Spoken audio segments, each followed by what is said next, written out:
Love doesn't always arrive like a fairy tale. Sometimes it comes quietly and slowly turns into a storm. I was 22 when Ion walked into my life. I wasn't looking for love. I had just finished university, dreams bigger than my room, and a heart that believed pain was something that happened to other people.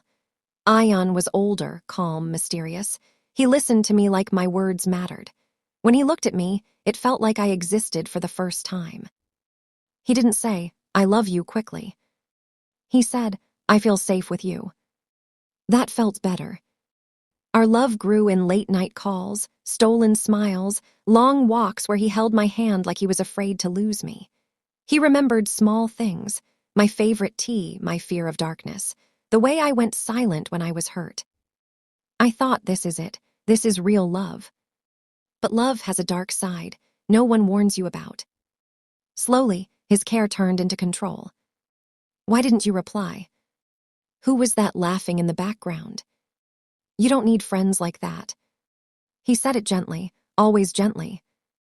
When I wore bright colors, he said, "You look better simple." When I spoke confidently, he said, "Don't change, I liked you innocent." And without realizing it, I started disappearing. I stopped meeting friends because it upset him. I stopped posting pictures because it made him jealous. I stopped dreaming out loud because he said dreams make people leave. Every time I tried to pull away, he pulled me closer, with tears. "I've been abandoned my whole life," he'd say. "Don't become like them." So I stayed. Not because I was happy, but because I was afraid. Afraid he would break. Afraid I would be the reason.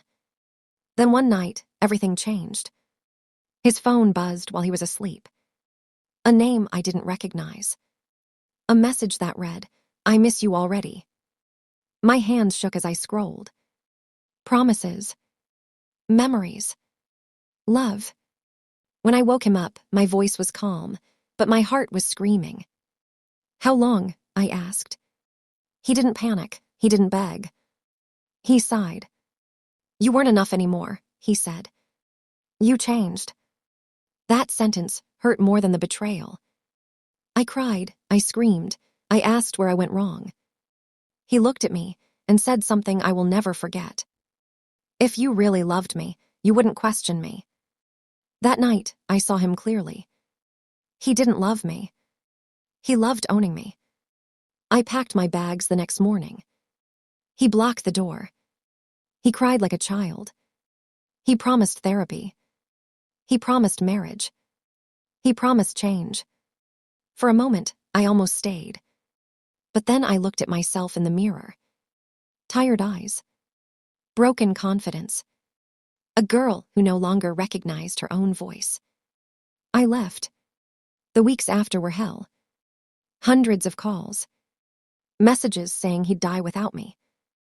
Photos of pills. Voice notes full of sobs. I carried guilt like a crime. Then one day, the calls stopped. 2 months later, I got the news.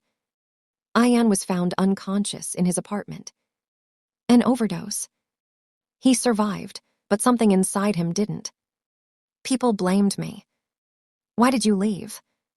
Couldn't you save him?" But no one asked. Who would have saved me if I stayed? Sometimes love isn't about staying. Sometimes love is about surviving. I still think about him. Not with hate. Not even with anger. But with a warning in my heart. Because love that hurts you, controls you, and scares you isn't love. It's venom. If you're in a relationship where you're losing yourself to keep someone else whole, that's not love. Backhand index pointing right for more dark, real, and emotional stories like this. Watch the full collection on my YouTube channel, Venomious Love Stories. Go and watch now.